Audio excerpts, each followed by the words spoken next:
of all of the moments in my life that made me feel masculine, I never felt more masculine than when those two babies popped out, and my wife had to go upstairs to get stitched up and wait for the anesthesia to wear off. Mhm. And so they stick me in a rocking chair, and these nurses hand me two babies, and I'm holding them and I'm looking at their faces, and I have to keep them calm for a few minutes till Zoe can come down and hold them, and feed them. And, and then they're like, hey, look, it's going to take us a few more minutes. She still doesn't have feeling in her toes. Michaela's blood sugar is dropping. You're going to have to give her a bottle, Yeah. and I'm like, so here I am, responsible for two human beings that I'm holding in my hands. Right. Like, that you want to feel manly, make a baby. Yeah. And then raise that baby. Welcome to the Maximus podcast. I'm your host, Dr. Cam Sapa. As a clinical psychologist, medical school professor, and CEO, I specialize in helping men be better in mind, body, and masculinity. On this podcast, I interview extraordinary men as a clinician would, hearing their come-up stories of how they became the men that they are today, and having them share their secrets of actionable advice on how to look, feel, and perform your best.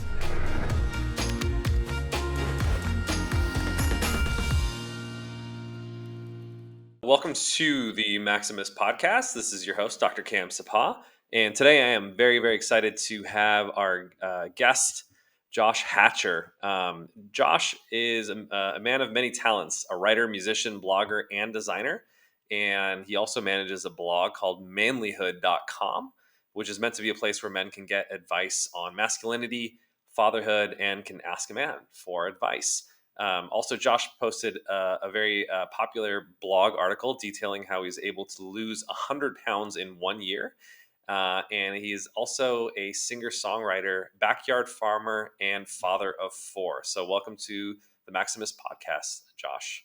Yeah, I'm glad to be here. Yeah, actually, it's funny because I realized that backyard farmer thing is still out there in my bio, but we've we've scaled that back now that most of the kids have actually grown. So Mhm. we've kind of we definitely used to raise rabbits and chickens in the backyard, and that was a lot of fun, but it's a lot of work, and so I don't need to do that now that my kids are gone, most of them. So Fair enough. Well, once a farmer, always a farmer. yeah, I do miss it though. There's a lot that I miss. I miss the fresh eggs. I miss I don't miss butchering the animals, but I do Yeah, miss eating fresh meat that hasn't been injected with everything. So I feel you. I've gotta hook up with somebody that locally that can hook me up with some good quality meat that isn't messed around with. So Indeed, yeah. I think that's a good thing to aspire towards these days. I think people are becoming more and more knowledgeable about, the quality of their food. I think that's actually one thing that Europe does actually quite well. They're quite stringent on the regulations about how meat is, raised and processed, and so a lot of the stuff there is less ultra processed than in the U.S. And I think there's kind of a movement here to do the same thing. But let's all get into that eventually in the podcast. sure thing. But why don't we start from the beginning? So we love to do a segment at the beginning called "Making the Man." I'd love to kind of hear your whole story. So why don't we just start with your upbringing? Tell us a little bit about that and what that was like. Yeah, so I grew up in a small rural community. I'm gonna say the population maybe about 700, and had to be bused about 10 miles to school. Hmm. And um, And where where was that this? town in Pennsylvania, the little town's called Rowlett, Pennsylvania. It's Hmm. spelled like roulette, like the game that you play, Hmm. which was actually a misspelling. It was actually roulette. It was a French name, and somebody at the U.S. Postal Service in the 1800s got it wrong, and so the name stuck, and then the pronunciation got screwed up, and so, but it's a really neat kind of quirky town, and kind of growing up in the middle of nowhere has been amazing. I actually don't live that far from there now. Hmm. My mom still lives in that house, and you know, um, that that's kind of my upbringing. The town I went to school with 10 miles away was only about 2,500. It was a industrial. I'd call it a Rust Belt town, but they were making glass, so they had two glass factories where my dad worked at one of those, and you know. It's I always look at what life is like for people in the city, and I'm always like, how do you guys live like that? And they're looking at me, and they're like, how do you guys live like that? And so that was growing up for me, man. Just spent every waking hour in the summertime in the Allegheny River, which Mhm. comes out of the ground about 20 miles from the town I grew up in. Oh, wow. And so, we had a nice swimming hole that was about 20 foot deep, and it's the only swimming hole in town. So all the neighborhood kids would come and swim there. And, from sun up to sundown all summer long, man, I was swimming and rafting and fishing and hanging out in the woods and playing cops and robbers and Hmm. all that stuff with my brother. And yeah, it was a good life, I think. Yeah, it's There was amazing. definitely I was always kind of an outcast though. So Mm, I had a little brother who was 5 years younger, but I didn't have like any friends. mm, I went to school and I just I don't I you know I looking back on it, I think that my brain worked differently. mhm, I as an adult, I found out I have ADHD. mhm. Nobody knew what that was then or believed what that was then. Right, right. And so I was a creative kid. I was kind of, I wasn't athletic or in any way whatsoever coordinated, so I didn't fit in with the jock kids. and Mm, and yeah, so I was definitely the target of a lot of bullying and had to mm, fight because back in those days, like the best cure for a bully was a punch in the nose. right. And that was how you ended bullying. Mm, Now we have it where if you stand up for yourself, then you're the bad guy. sure. But yeah, so I had to fight to protect myself. Mm, And there were times, I'm going to say from like sixth to eighth grade, where it was like almost every day. wow. Yeah. And and I like to tell everybody I was gay bullied before being gay bullied was cool, and I wasn't even gay. So, Yeah. Yeah. That's tough. but So, yeah, I you mean, know, I think it's actually these experiences are really important for our listeners to listen to, especially because I think probably a lot of our demographic is probably a little bit more urban, and only hears about these things sort of secondhand, maybe even third hand. So it sounds like kind of growing up in that rural environment it was a double edged sword. If I'm hearing you, like certainly sounds like very idyllic in terms of the watering hole and swimming and the outdoors activities. I think kids who kind of grew up in city life. It boggles my mind when I hear people who've never seen stars, because they never mm, left the city and anywhere that has like too much light pollution.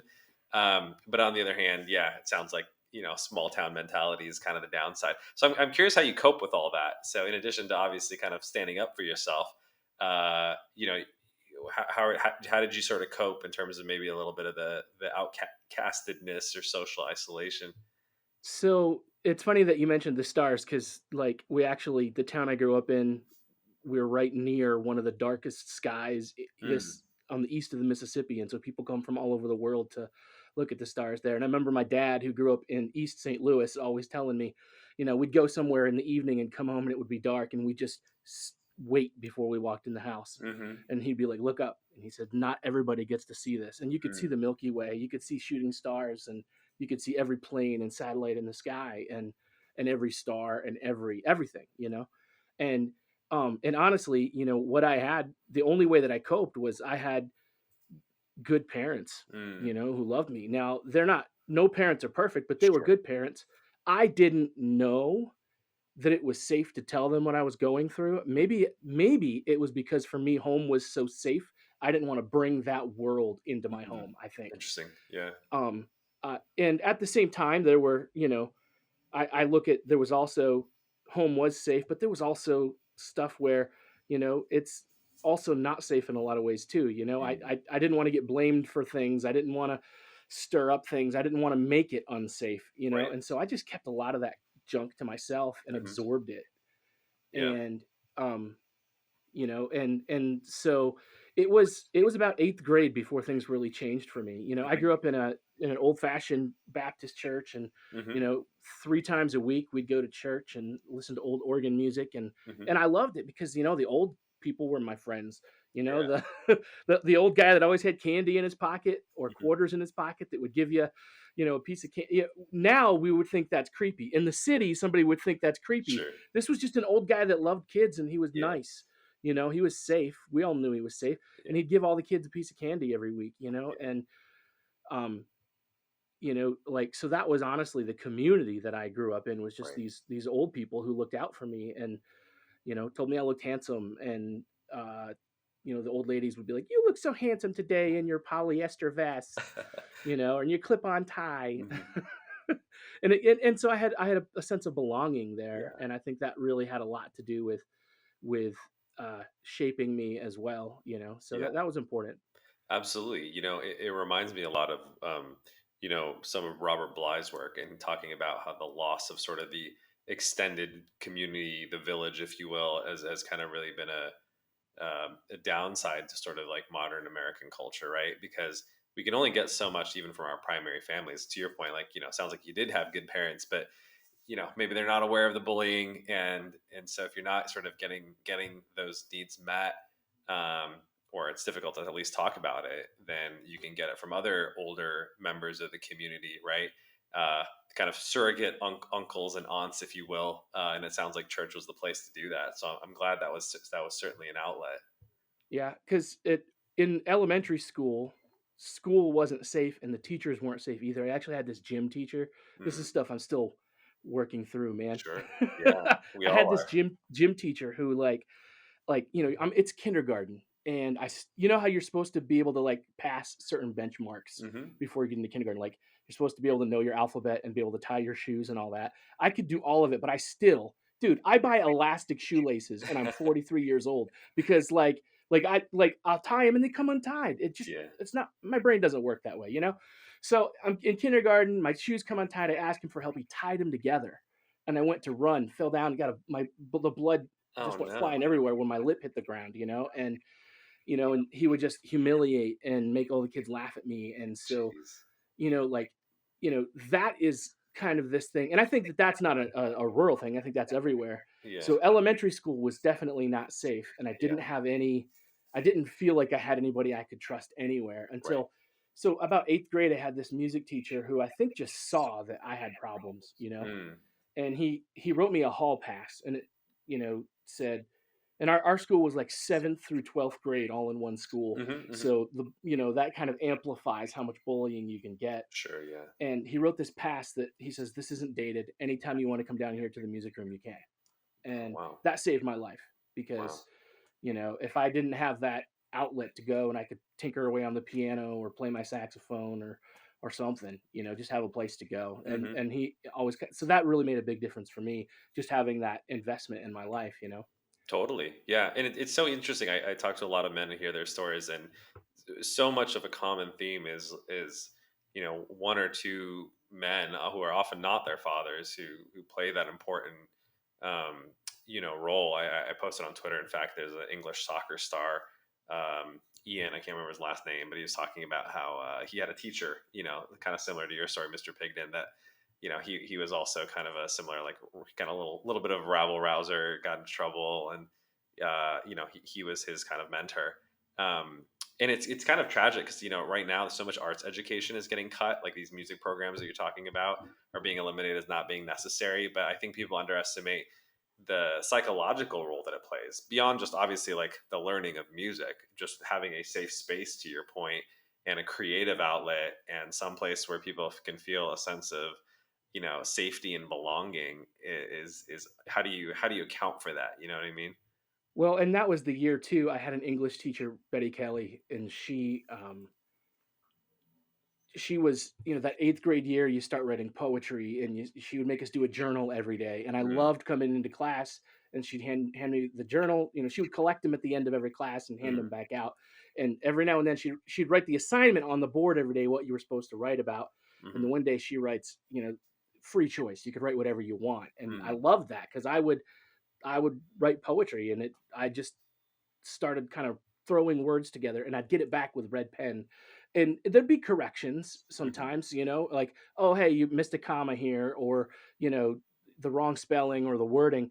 But then she'd write just these affirmations, just saying, Josh, you're an amazing writer, and you're going to make a great writer someday. And mm, for me, that gave me this outlet that I didn't have because I had all of, dude, like the bullying and the dude, like outright abuse, yeah, honestly, that yeah, I kind of went through growing up, whether it's from kids my own age or teachers or whatever, just to have all those emotions and not feel like you have an outlet for it. mhm, And then here I am now, I've got music and I've mhm, got writing and I've got these places I can channel it. And yeah, I'm like, So that eighth grade year, while that year stunk as a whole, Hmm. that was probably the things got the worst that they ever got. Um, by the end of it, I think I really started to really kind of find who I was and make Right. sense of things. And I think that Betty Kelly and my music teacher, Mr. Myers, had a lot to do with that because Yeah. they just gave me an outlet for to express what was happening inside my tortured little mind. Hmm. I think it's such a great point too.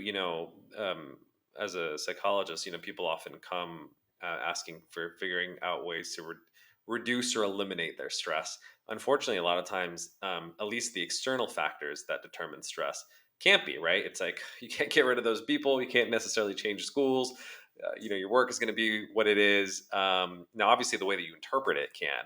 But a lot of times, stress is going to be stress. But what's interesting from your example, and I think it's such a noteworthy lesson, is even though your stress was high in eighth grade, your really what changed was not the stress, but your outlets, right? Your coping mechanisms, the way that you're dealing with it.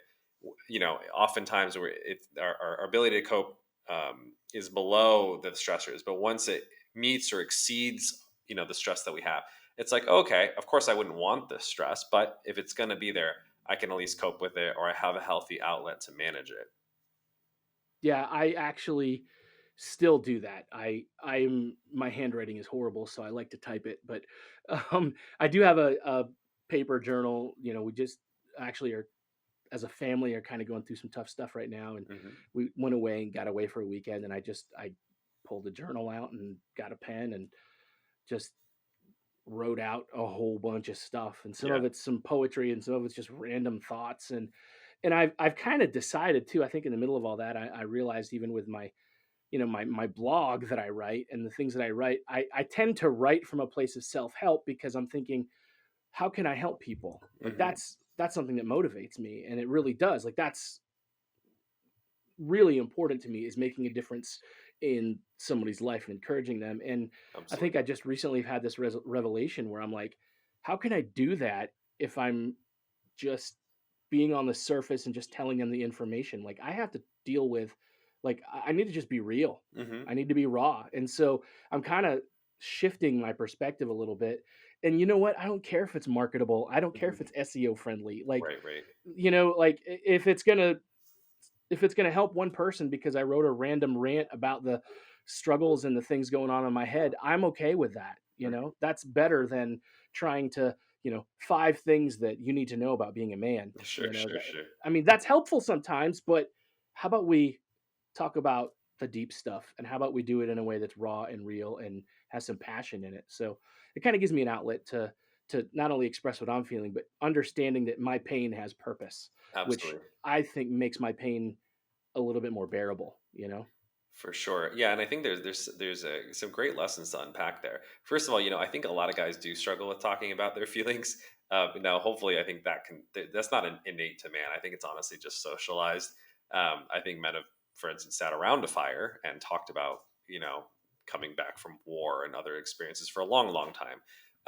But I do think writing is quite frankly underestimated. So if you do have trouble talking about your feelings, or maybe you just don't have someone to talk about, unfortunately, I think writing works really well. In fact, a colleague of mine, James Pennebaker at University of, I believe, Texas Austin, did studies on college freshmen and had them just write about their most traumatic experiences versus a control group that just, I don't know, they'd write about the room that they're sitting in.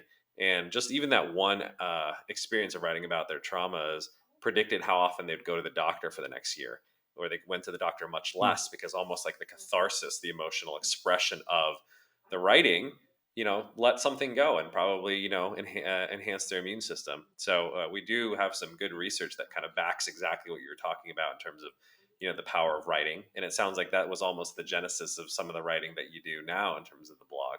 So it's Yeah. cool to see sort of the dots connected.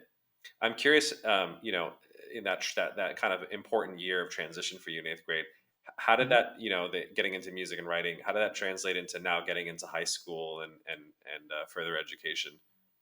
So then I also got plugged into community because that's the other thing that's important, in Hmm. music. Betty Kelly was also the drama teacher, so Hmm. she would do plays. So I started signing up for, and I did a little bit of that in elementary school and things like that too, but I enjoyed it. It was fun. So, I started doing, plays and musicals and choir and show choir and band and things like that in the process now, because now I'm in this school where not everything is separated by junior high and senior high. I mean, some things were, but there was a little bit broader. Yeah. And so now I've got these older kids who now know me and they're looking out for me. These kids that are juniors and seniors, and they see Josh has got a little bit of, you know, trouble. We're going to look out for him Mm, and we're going to invest in him a little bit. And then so I started making friends. They were all older than me, mhm, and but it helped a lot. mm, And I think then having people that believed in me, people that cared about me, people who affirmed me, that gave me a chance to be able to express what I was feeling in a mm, safe way, but then also to learn from it and kind of grow through it, mhm, because and some protection as well, I mean, a, a eighth grade bully isn't going to mess with you when there's a 12th grade, you know, basketball player who also happens to sing in the choir ready to bust his face, right, so right. it kind of gave me some protection as well, which kind of gave me a little bit of reprieve. Mhm, I was also the year where I kind of, like I said, I grew up in the church, but for me there was a very personal revelation of faith that mhm, year where um I like to think like when I was younger, it was my parents' faith, and so I lived in and inhabited that space because it was there and it was mm, comforting to me and it was real. I believed it, but that year I kind of made it my own, and I had, dude, I mean, like the whole concept of having sins that need to be forgiven, mm, I mean, going through that process of saying, God, I've screwed these things up. I need some forgiveness. mhm, And walking through that and approaching the personhood of Jesus and mhm, and embracing my faith in that way. And I don't want to preach too much. I just want mhm. to, but that was also a big factor in that Yeah, year because it all kind of came together at once, right about the springtime of that year. yeah. And and after that, so I go into high school, ninth grade, and I'm not the same person, Mm. and I think I also grew like 6 inches and lost like 10 pounds, and well, I might not have lost the 10 pounds, it just went to better places, Sure, and sure. and um because and it was awesome. It was a really cool experience for me just to kind of walk into that, and it was funny though because looking back at any pictures of myself, I'm like, man, I was a good looking kid, and I'm like, why did no girls ever want to go out with me? And I Mm, never got it. And then now I'm happily married, yeah. and I keep hearing, oh, we all the girls, you run into them in a class reunion, like, oh, we all just loved you to death. I'm like, where were you then? Right, Too late. right. It's all good now. It's all good. I got one now. Easy in retrospect. Well, it sounds like that transition you from 8th to ninth grade, you really kind of grew into your own, like literally and metaphorically, through the experience of finding community, both at school and church, if you will. There's something that you said that just like, perked up my ear about, those people not just protecting you, but affirming you. Can you Right. talk a little bit about that? And like why that's so important for kind of a boy becoming a man? Dude, there's one moment that stands out above everything Mm, else that so, and I know like a lot of guys that are listening, it's going to look different for each of them. For some guys it might have been the home run on the mm, baseball field. For some guys it might be, you know, the first kiss, you know what I mean? Like there's that moment for them, but for me this is that moment where I we had these jazz workshops where I got to get out of class, and any excuse to get out of class was a good one because I could learn, I could look at the history book and like photographic, I could come back, take the class and get an A on it, the mhm, test and get an A on it because I could just absorb it. It was easy. So I was bored to death. So if I could mm, get out of class, so I'd get out of class all day, go to these jazz musicians would come in and teach us how to improvise and how to do saxophone solos. And I'm like, how to sing scat, mhm. and Cool. I'm like, this is fun. So we did that all day long, and then at the end of the day, they had a class assembly. So all 600 students, yeah, 7th through 12th grade was 600 students, and they all come into one auditorium, and we uh, we played a song together, and I stood up and played a saxophone solo, and Mm, I was so nervous because nobody in that room, in my mind, everybody in that room hated me in my mind, mhm, and I played that saxophone solo, and the whole room like erupted in applause and cheers. Wow. And I sit back down at the end of my solo and I'm like, what just happened? Mm. And honestly, there might be some unhealthy stuff I learned from that too. Like, oh, if you perform well, then you'll Right. get adulation. Right. So that, I may have learned the wrong lessons at the time, but there definitely was a little bit of like, hey, you've got something that you're good at. Hmm. Do that. Use that. People appreciate this. Mm. And not everybody hates you. Yeah. And it for me, dude, the affirmation stuff was simple as like, hey, you're a cool kid. Like Hmm. it didn't take much because I didn't get any of that before. Sure. It was just constant derision and laughter and making fun of for being, the poor kid from Rowlett instead of the cool kid from Port Allegheny. Right. So um, just honestly, just having somebody say, "Oh, you're cool, man," Yeah. or Yeah. "I like hanging out with you," or "You're funny," or whatever. Just those little bits of affirmation were huge for me. So Huge. yeah, Yeah. huge. What a story. What a kind of a beautiful, confirmation of the importance of affirmation. It's one of these concepts. I think guys get it. They understand the concept of it, but I think people underestimate the importance of it. I think you illustrate it so well, right? Like, we talk about sort of initiation, as I mentioned, kind of from boyhood to adulthood. And I think affirmation is quite frankly a critical part of that, right? It's not just like, oh, the community designates you as an adult now, or you have responsibility. All of those things are important, but there needs to be fundamentally an affirmation of worth, right? Like you're worthwhile, you're cool, you're part of us, right? You belong. It was kind of interesting when I was reading Robert Moore's book, The King, Warrior, Magician, Lover, which I always talk about. One of the facets of the king archetype is to bless, right? Mm, To yeah. the citizens of the community. And I always thought about that was interesting. Like if I thought about all the things that a king theoretically has to do, it's like take care of the kingdom and all the responsibility. I didn't think like blessing was it wasn't top of Mm. my mind, but I actually realized like how important it is. Like when you see presidents or other folks walk by and like shake people's hands and kiss babies and all that.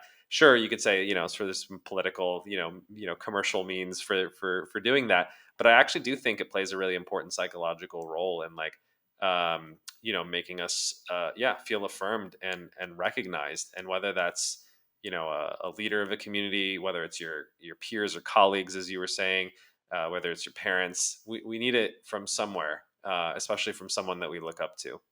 So if you want another story, a really quick story that really accentuates that, my Hmm. my little brother's name is Jacob, and actually his name is Henry Jacob, and my Mm, father's name is Henry Vernon, and his father's name was Henry Whalen, and my brother's son is Henry David Liam. So there's kind of a tradition there of hmm. naming one of your sons after with the name Henry, and then they go by their middle name, Right. and so here's Jacob.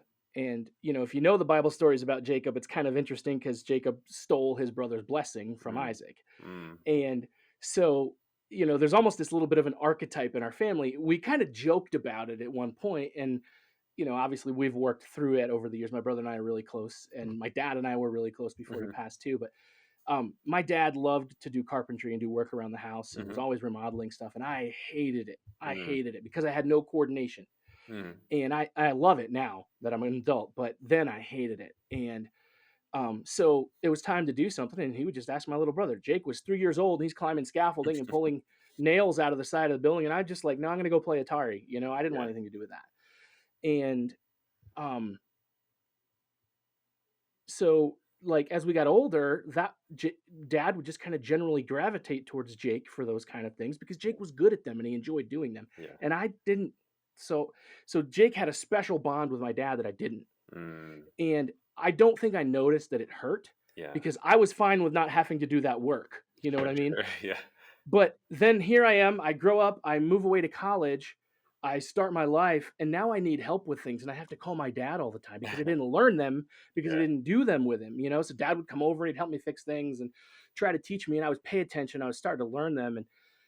And then, Jake's off at college and he gets married, and I'm out of work and my dad calls me up and he's like, "Hey, you're out of work. I've got a little bit of money. I need to do this remodeling project in my house. Why don't I just pay you to come help me Hmm. because my knees are bad. I need an extra hand." And Yeah. so I got like 6 weeks of intense project work with dad, Hmm. and I learned so much and I got so much time with him. And honestly, I kind of like it felt like a blessing. Yeah. You know what I mean? And then I started doing work on my house, and Hmm. he'd come over and he'd see something I did and he's like, "Oh man, that's awesome. I'm proud of you, Josh. Good job," you know? Yeah.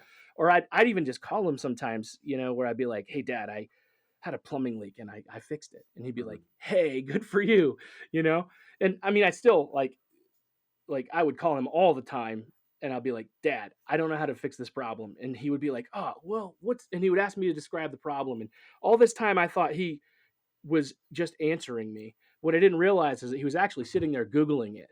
Like dad was really good with Google and he would just look it up and then tell me. And I'm Yeah. like, what the heck? There you go, Dr. Dad. Yeah. I love it. But that blessing is so important. And, before he died, um, they actually did a surgery where they took out his voice box Oh, and he had cancer. And yeah. the complications from the surgery is what ended up taking his life. And before they took out his voice box, I remember him pulling me close, and the last words I got to hear him say were, "I love you and I'm Mm, proud of you." And he said it all the time. Like that's like yeah. his go-to. And I'm like those I hear them all the time. Like those Yeah. words like all the time are there. I can hear it. I'll do Yeah. something that I know dad would like or dad would approve of or dad would be proud of and I hear it. And so, I know really I don't do the best job and haven't done the best job with this with my kids because I am a pusher and Hmm. a fixer and I want them to achieve. Sure. And so I'm working on this and I think Yeah. they're seeing that, but I know that in my heart what I want them to know above anything else is that I love you and I'm Mhm. proud of you. Yeah. Yeah. Probably the six most powerful words in the English language, I would say. Uh, and it's underestimated, because the thing is, like, I actually tell this to guys, like, guys are probably a little bit more limited in terms of who they feel comfortable saying "I love you" to. Maybe with like family and significant other, but even like telling your guy friends "I love you" is maybe, I don't know, it's as less culturally appropriate in the U.S. anyway. But you can certainly say "I'm proud of you" in a lot of different contexts, and um, and it's magical to be honest. I work with mostly CEOs in my private practice, and these are like grown up guys, very successful. They get a lot of praise all the time, and you wouldn't think it would matter so much, but to have someone that you have a meaningful relationship with, they're working hard on their personal development, right? In the context of obviously doing psychotherapy. Um, for me to tell them every once in a while I'm proud of you for the effort that you put in, or the changes that you've made, or doing something differently this time around, like, honestly, I think that's probably the most blessing or benefit that I've given people, is that alone, in addition to all the evidence-based stuff. That's great too. Right. But I encourage everyone listening to kind of take that from your story as well. And if you have people in your life, whether it's children, friends, colleagues, loved ones, family, or maybe, I don't know, a kid who doesn't feel like he belongs, um, yeah, find a way to connect with them, and tell them you're proud of them. I uh I have no hesitation telling people I love them. I mean, Good.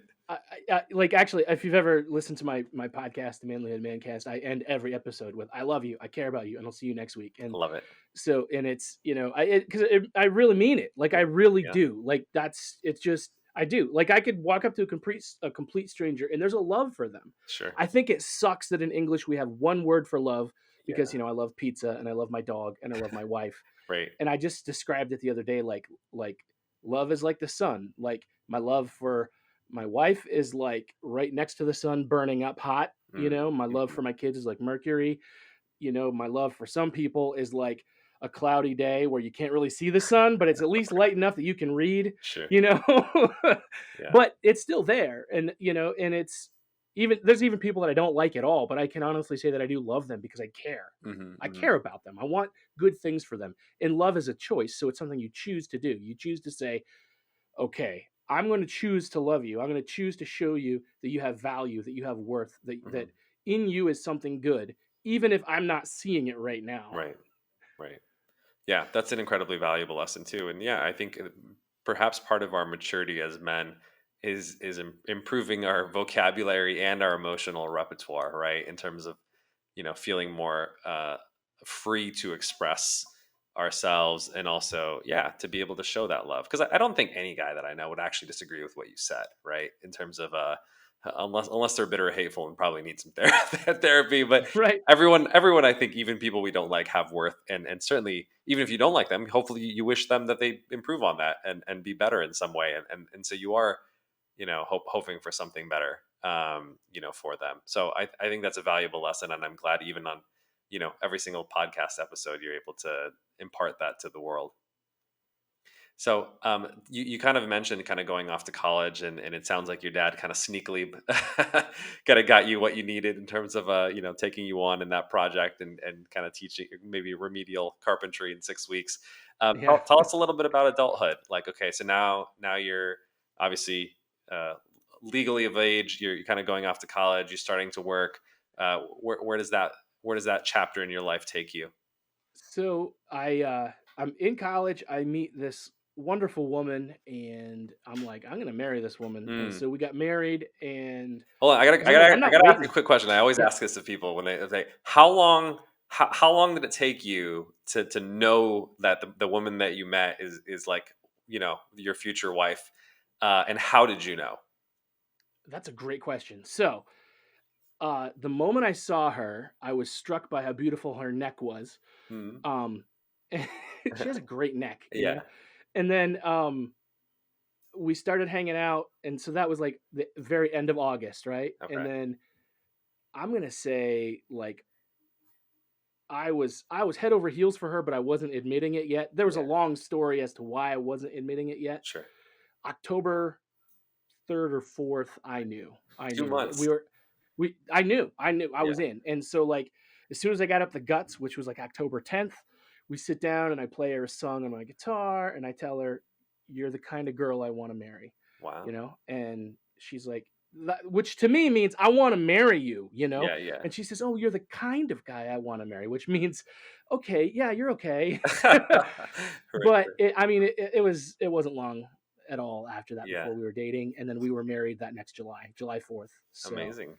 So that's July 4th, 1998, and then July 4th, 1999, we had twins. Amazing. Yeah. So yeah, our whole world it's been a blur ever since. So yeah, we had twins on the 4th of July in 99, then we had another son in 2001 and a daughter in 2004. Yeah. So they're all out on their own except for my daughter who is 16, Hmm. and she's home with us, Sure. and that's where we're at with the family. But yeah, I knew fast. I think Amazing. I knew before I would admit that I knew with my wife. Uh-huh. I we Every time we had this friend group that we did everything together, Yeah. and we just found that and whenever our friend group was together, nobody else existed. It was just the two of us talking. Mm. They all saw it, you Yeah. know, Yeah. and they were like stepping out of the way so we could get closer, so we could talk. We'd sit Yeah. down two or three people apart. We'd be shouting over them, and they would be like, "Do you two want to sit next to each other?" All right. And they all saw it, and we just were like, "Yeah, whatever." Yeah, it took us like a little while before but yeah, yeah, Amazing, man. we knew pretty That's quick. just kismet. It's so interesting because sometimes we talk about like relationship and dating stuff, especially on the more call-in radio show, and sometimes maybe I don't know, maybe it's a generational thing too. It's so hard, I think, to date, especially now in the online era. But when I always feel affirmed hearing stories like yours, where sometimes maybe the lesson is when you just find the right person, it just works. And I do believe that there's a right person aspect to some of it. I also think the other end of it is there's so much choice involved in it too. Mm, Like I know people from India who met their spouse on their wedding day, and they've been married for years and years and years, good and they point. have a love like so, like I think our culture has done some damage to us, to be honest with Mhm. you. I think that we have this Hollywoodized picture of what love is supposed to be and what Mhm. marriage is supposed to be, and how um, we expect it to be boy meets girl and they fall in love, and then 2 years later they get engaged, and then 2 years later they get married. You know what I mean? There's a Yeah. formula that you're supposed to follow, and and honestly, it's like I think it's more like I picture dating as like, don't date somebody that you couldn't marry. Mhm. So you look at somebody like, okay, I like you, I'm attracted to you, I think we could pursue this. I have a Mhm. really old fashioned and prudish definitions of this, and people are like, why? I don't care, it Mm. works. There's Yeah. a reason that for thousands of years they tried to do it a certain way, and it's because it eliminates a lot of heartache. Yeah. If you just walk around and you try to like seed the population, you know Right. what you're going to do is you're just constantly ripping up pieces of your heart, and then when you do finally find somebody, you're like, look at all the love I gave away to somebody else instead of. Yeah. So you know but you date to find somebody that you are interested in marrying, and then Right. you find somebody, and then you get more serious, so it comes kind of maybe from dating to maybe courtship where it's more Mhm. exclusive, you Right. know and so I'm only dating you now. And then you start working on building your relationship and actually getting to know each other and asking people questions. So we actually had, oh my gosh, my wife, she is such a nerd and Mhm. such a list person. Mhm. So we're sitting there and she pulls out this notebook and she's got 100 questions. Amazing. And she's just like, I want to ask you all these questions because we need to get to know each other. Yeah. Okay. So we'd sit there in the library and she would read me the questions. We didn't do any homework. We got horrible grades that semester because all we did was go through questions. Wow. And, she'd ask me questions. I'd ask her those questions. And we just like, very personal, very real. Uh, you know, have you ever kissed anybody? Yeah. And I'm like, I've kissed way too many people and I can't count them all. And most of the time it was like a stupid truth or dare game. Yeah. I was a drama kid, we did stupid things. Right. And like, but we would talk about that, and we'd talk about what that means, or we'd talk about, do you want kids? Sure, I want kids, I want a lot of kids. Do you want um this, or what do you believe about this? And we talk about theology or politics. Mhm. My wife still doesn't like to talk about politics, but we had to make sure at least that we were compatible about it. Yeah, yeah. um So I got a question for you on this, 'cause, how old were you both at this time when you're doing this?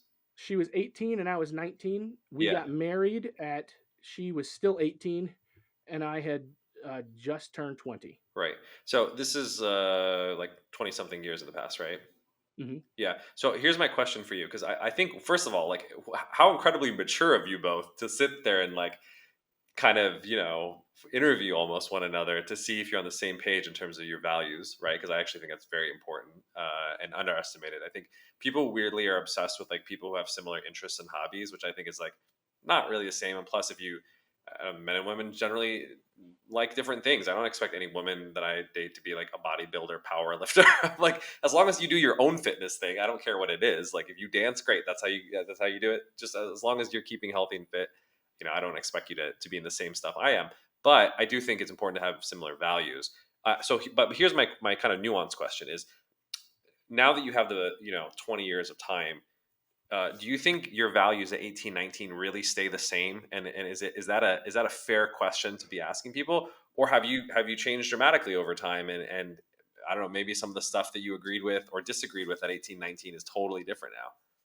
So there's definitely been an evolution in some of those values. I think that, and here's again where the faith factor comes into things, is Mm-hmm. because we are starting a relationship from that Yeah. perspective. And so there are certain things that are kind of like non-negotiable for us. Like there's certain things like I believe, like I'm not going to change my mind about like the virgin birth and the inerrancy of scripture, and you know what I mean? Like there are Yeah. things like that that I believe. Like I'm Very not much. going to change my mind. And so I want to find somebody who believes those things and is not going to change their mind. Mhm. You might not believe those things, but there's going to be certain things that are core, core values, core things that are never going to change. There's other things that have changed. Heck, I didn't like any vegetables then, but I like some vegetables now. Right. Not a lot, but Right. some. Fair enough. um, you know, she there's a lot of things. There's even even in the faith perspective, there's Mhm. certain tenets of the faith that I think I believed as a kid who grew up Baptist versus things I might believe now that might be a little bit different than what I believed then. So there's always some evolution. And there's even things now. I mean, heck, my wife is technically my pastor now. She's the pastor at the Mhm. church I attend, and I don't even agree with her on everything. Mhm. You know what I mean? Like Right. that's just it's most of the I'm going to say 99.9% of the time I do, but there might be something like I don't know about that, Sure. you know? And and that's honestly okay. And I think we have to be okay with the fact that you're not going to agree on everything or like everything the same. Mhm. Our tastes in music are very we have a lot of things that we really like to listen to that are the same, and we have a lot where I'm like, oh, how can you listen to this? How can you even stand to listen to Mhm. that? And she's like, what? If I put on, um if I were to put on Alice in Chains, she's no, forget it, turn Right. it off. It's just and or Bruce Springsteen, she's like, nope. Yeah.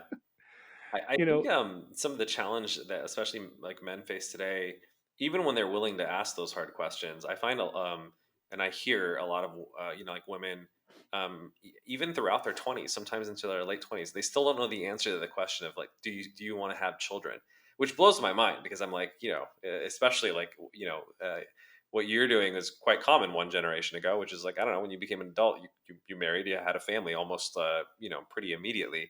And then this generation, I think it's questioned or unsure, or there's almost like a delayed adolescence, if you will, where uh-huh. 29-year-olds are basically 19-year-olds and they really haven't grappled with these really important questions. So I guess my question to you is what is a man to do? Right. So they meet a lovely woman. She's like, I don't know if I want to have kids. But he does. And so does he wait for her to kind of mature and change her mind? Because they often do, right? Not everyone, but I think that's like a fair observation. Or is that a red flag and you should only be with people who know what they want? So I think that our culture has got this toxic thing happening right now, and I'm going to call it toxic feminism. Hmm. Okay, and I don't want to insult because I like even though I'm very conservative on a Mm. lot of things, I actually would consider myself a feminist. I think Jesus was a feminist in the Mm. idea that I believe that women have equal rights. That Yeah, like you know what I mean? Like we're equal. That we're not better than. sure. And over the course of history we haven't always done the best job at that, Right, but there's this toxic feminism that tells women that having kids and being a wife and a mother is bad. right. It's not like our economy, we've even set our economy up to the Hmm. place where you have to have a parent, you have to have both parents work to be able to even afford to live. Yeah. That's not good. It's not best for children, you know? Hmm. And I think that is part of what's happening here. And so at the same time, listen, women have dreams and they have passions and nobody should tell them that they shouldn't pursue those. Sure. Right. But I guess I'm just saying like when did we start telling them that it was a bad thing to want to have kids? Right. Like Right. that's not bad. It's not wrong. And that's actually very noble. Like Hmm. I'm going to tell you right now, and I think this is part of where the lie comes from because it's the same with men. It's Hmm. the same lie is that status and success and career are the things you want to achieve Right. and the things that that's where you're going to find fulfillment. I'm going to tell you, you're not going to find it. Hmm. You talk about these clients Hmm. in your practice, they're Right. CEOs. Are they struggling sometimes finding fulfillment? Sure. Yeah. Yeah, because it's not there. Your fulfillment is not at the top of the corporate ladder. Right. Your fulfillment is not in the big paycheck. My fulfillment is watching my now grown children start families of their own and Hmm. watching them succeed. And my fulfillment comes when it used to be everywhere we went. Oh, it's like, oh, you're Josh Hatcher's daughter. And now it's, oh, you're Michaela Cologne's dad. Hmm. Right. Like that is fulfilling. Yeah. Like I get more fulfillment from that than Yeah. anything I've ever done in my entire life. And I think that is something that culturally we've got to really stop and think about. What are we doing? Hmm. Because I'll tell you right now, it's not just about women having the children, because they're the ones that can do that, right? Sure. It's not just about that, but it's about all of us understanding that it's important to raise a family. Hmm. It's a good thing. And I know that not everybody can, and I'm not saying that everybody has to, Sure. but we have to stop vilifying it and stop looking at it as an inconvenience, because that's honestly where you're going to find fulfillment. That's where you're going to find joy that you've never found before. The of all of the moments in my life that made me feel masculine, I never felt more masculine than when those two babies popped out and my wife had to go upstairs to get stitched up and wait for the anesthesia to wear off. Mhm. And so they stick me in a rocking chair and these nurses hand me two babies Mm. and I'm holding them and I'm looking at their faces and I have to keep them calm for a few minutes till Zoe can come down and hold them, and feed them. And, and then they're like, hey, look, it's going to take us a few more minutes. She still doesn't have feeling in her toes. Michaela's blood sugar is dropping. You're going to have to give her a bottle, Yeah. and I'm like, so here I am, responsible for two human beings that I'm holding in my hands. Right. Like, that you want to feel manly, Mm. make a baby Yeah. and then raise that baby. You know, watch that baby walk down the graduation aisle and Yeah. get their diploma. You want to talk about pride and fulfillment and Mm. joy. Man, you're not going to get that. Oh, I got a raise at work today. Yeah. What, you need another jet ski? You Sure. need a bigger boat? Like what? Yeah. You know? Absolutely. Yeah. If you think about obviously as your career as well, maybe the traditional point of view is that it's really a means of an end to provide for your family, right? But I think so much of it has now got tied into our ego and personal aggrandizement, right? That your purpose in life is, success or your mission. So I actually really appreciate you saying that because it's a refreshing contrast. We've certainly had a couple billionaires on my podcast, some of whom actually have their own families, and I think they would argue that their fulfillment that they get from their families is just as important as their professional pursuits. But I Sure. think it's an important message for particularly young men to hear, is that like for and I think you're not the only one who would say this, right? I think most people who've had families, if you had to ask them you know like what gives you the most fulfillment in life, I think probably people would say family. And so even though I respect everyone's choice in terms of having a family or not having a family, having children or not having a children, I certainly think, by the way, if you hate children, don't feel pressure to, because those children are going to be miserable. So, Right. but what I do find is I think a lot of particularly young men and women in this generation are intimidated by the concept of family because they're like, I can barely take care of myself. My room's not clean. How am I going to take care of two twin, babies? So what's your answer to that for someone who's just like, I would like, maybe I even would like family one day, but just not right now. I don't think I can handle So, I get that, most of the time you've got at least 6 months to figure some of that stuff it. out Hmm. from the time, most of the time. Um, but my friend Nick Pieri told me once, and I love the way he put it. He said that he was feeling very, and when he explained it, I definitely remember feeling the same thing. I just like to mention him because I like to give him the credit for saying it Hmm. first. But he said that he was feeling very insecure about his ability to be a dad, Yeah. and then when he watched his son come out and he held him in his arms, everything he needed came with him. Mm. And it's the honest truth. Like what you need comes with them.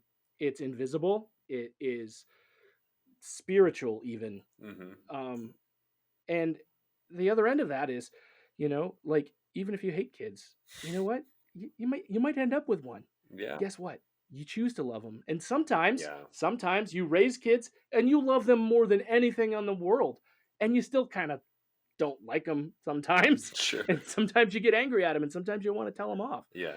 And I mean, you you might look at your life and say, well, look, I got my life is a mess and I can't take care of myself. Well, then take care of yourself. Hmm. Yeah. Figure it out. Like, it's time. It's time. You're never going to get it perfect. Yeah. You're never going to get it 100%. But if you're doing things that are going to put that child's life in danger, then you're probably doing things that are putting you in danger that you should probably stop anyway. Right. Right. So Yeah. do it. Absolutely. Yeah. And drinking, by the way, is a great example of that, where obviously like women can't drink because of fetal alcohol syndrome. But I always tell people, I'm like, that's a pretty good indication of how toxic alcohol is. Like, sure, your body can process it more as an adult versus obviously an infant, but either way, not really great for you. And some of the habits that you cut out, and same thing, a lot of guys quit smoking. I have a lot of clients who literally the birth of their first child was the thing that got them to finally quit smoking. Because they were like, I'm willing to quite frankly take the health hit and shorter life, but I don't want that for I don't want to like provide secondhand smoke for my children, but I also want to be around for their graduations as well. And that was literally what it took. I had a client who told me that he literally like burned his last pack of cigarettes the moment the kid came home from the hospital and never smoked again. And it can be pretty transformative. And I think to your point too, sometimes the responsibility like forces growth, right? I find that too. A lot of people feel like, oh, I'm not ready to do whatever it is. It doesn't matter if it's a new job, children, and they're like, I don't feel prepared. And they're right. But the thing that they're underestimating is, well, you just learn by doing, right? I'm sure it's the same thing in terms of like learning how to build a house in 6 weeks. Like, were you prepared for that? No. But what's the best possible way to become prepared is just do it, you know? The other end of that too, and the thing that I think a lot of people forget is we have people who are, and this is not to like mock anybody in this situation, but we're having kind of a fertility crisis across our Absolutely. country right now because people are waiting until they're past their prime childbearing Yeah. years to try to do this. And they're like, because really prime career building years is the same as prime childbearing years, Hmm. you know and It's actually so it's actually even later, by the way. I like you should probably have your kids first before your peak fertility is, I don't know, probably, I would guess in your like 20s. mhm, Advanced maternal age is 35. Advanced paternal age, I believe, is 40. Whereas the risk starts going up dramatically. But yeah, guys, most people don't even hit their earning potential until their 40s.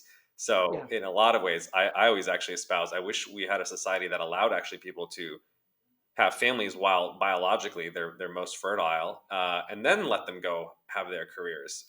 Nancy Pelosi is a great example. Whether or not you like her politics, she raised 4 kids and then became a politician. yeah. And I think it's very hard to do it the other way around.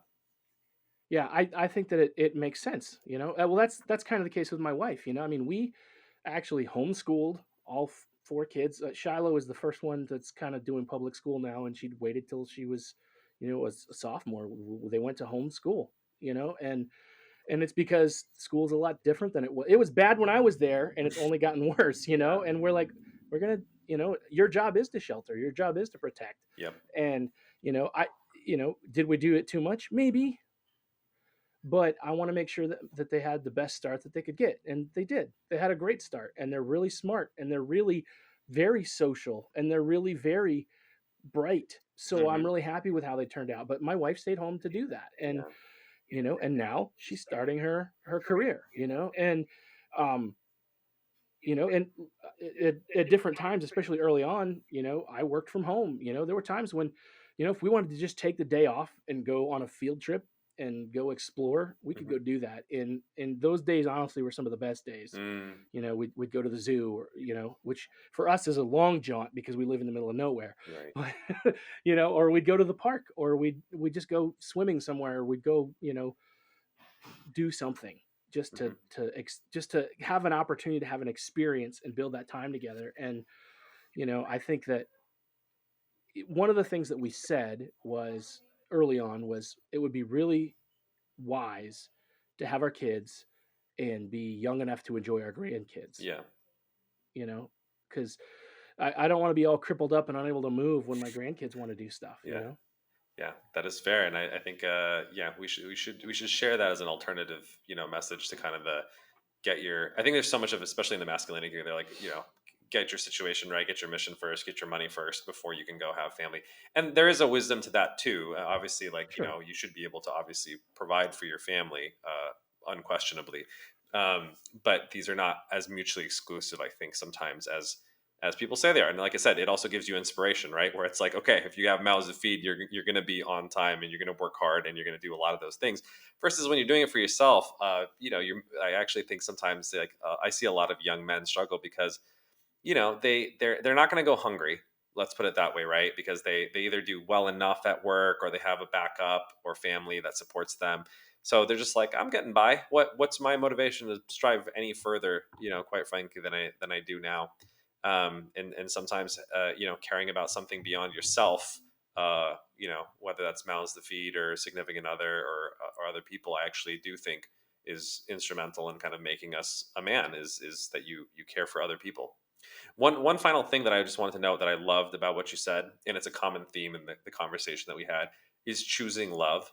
I heard you say that twice, both in terms of picking your wife, right? And you kind of even brought up the, like, kind of traditional marriages, right? That you kind of choose love, and the same thing with children, right? Like you were saying, like you make that choice, and I think that's such a unique and valuable point of view, right? Like people think about love as something that happens to us, right?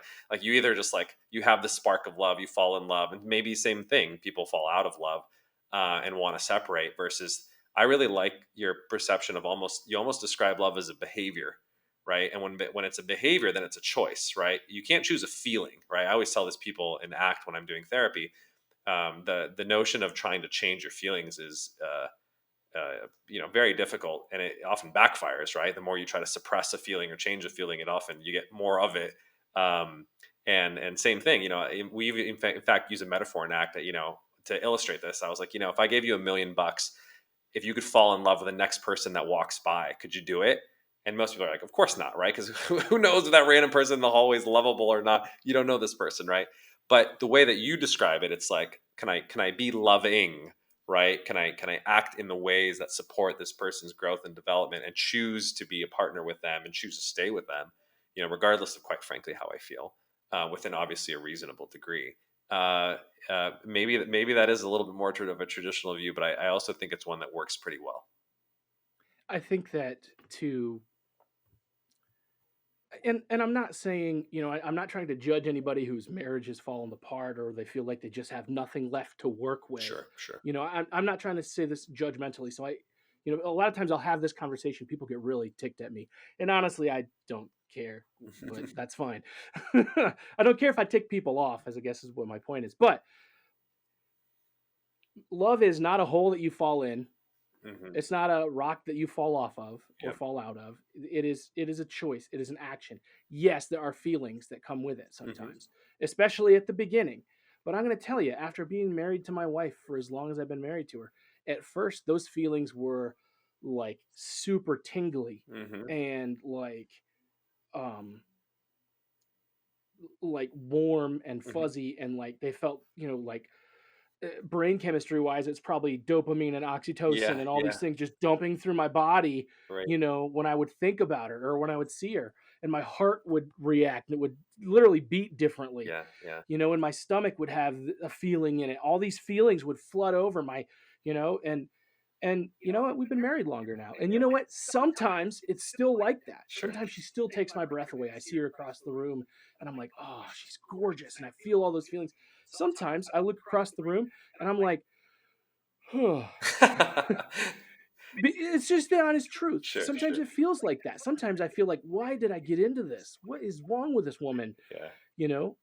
um and that's just life Right. sometimes. Right. And but here's the other end of it. What happens is the love gets richer, it gets Hmm. deeper. It's like if you're eating, pop rocks, they're going to be, you put the pop rocks in your mouth and they're like pop pop pop pop Hmm. pop in your mouth, and it's sweet and it's fast and it's bubbly all over. But when you eat dark chocolate, it's like a different kind of sweet, Hmm. you know and it's like it's that real rich, and it's just a different, it evolves, those Yeah. feelings evolve. And you can do things in your relationship that kind of can help evoke more of the feelings, Hmm. right? If there are things that you like to do that make you feel good when you do them together, you do them. We actually had this point not that long ago Hmm. where we were really, um we'd kind of gotten out of the habit of dating each other. Yeah. I think we didn't have a whole lot of money. We didn't have a whole lot of time. And we're just like, you know what? We're going to do this. We're going to commit to going on a date night every week. Hmm. And that was a few years ago. And I think we've only missed a couple of date nights for various reasons. Yeah. But, and there are times, and especially at first, it took about 6 weeks for them even to be fun. Yeah. Like we didn't like each other at first Mm. because we hadn't spent any time alone in a long time. Right. And so there was things we had to talk about, Yeah. and that didn't always go pretty Right. Right. because I had said things or done things and made a mess, and she had attitudes or had said things or done things that had made a mess. And so our date nights were a lot of times ending in silence Hmm. as we drove home at the end of the night. Yeah. And sometimes we still have a couple of those sometimes, like that's okay. Like that doesn't mean you fell out of love. It just means sometimes it's hard. You know, I hear people like, I'll say, love and marriage are hard work. And then you'll get some keyboard warrior on the internet who will say, if it's hard work, it should never feel like hard work. Right. Yes, then you are going to be divorced in 5 years when Yeah. it gets hard because you don't know or get it. It is hard work because you make it a mess and she makes it a mess and you have to work through it. And she's going to find whatever unhealed traumas that are in your past without even meaning to, and she's going to stick her finger right in them and twist them until they rip open, and you're going to do the same to her. And so then she's going to say something that should not bother you, and it's going to bother you for weeks. Mm-hmm. Mm-hmm. That's how marriage works. Yeah. Yeah. You don't like it? Sorry. Now work through it, Yeah. and but it's easier to say, oh, we just don't have any love for each other anymore, we fell out of love. Sure. And I'm not, like I said, I'm not trying to say that to hurt people who have just given up because Yeah. it's been, or who are in a toxic situation that they just lost hope and they couldn't work it out. Yep. I understand that has happened, but it's easier sometimes to accept that than to say, let's fix this. Sure. That's hard, but that's what I'm learning in my life, is the hard thing is usually the better thing. Agreed. Yeah. And I think if you have that attitude, whether it's the hard thing is the better thing, that relationships are hard work and that's nothing to be afraid of and run away from. And that feelings change, right? And you're not going to be that euphoric kind of love all the time, or it'll come, it'll go, it'll change flavor and deepen or richen, as you said. And this is par for the course. I think these are important messages for especially young men to hear from someone who's been there. So incredibly valuable advice.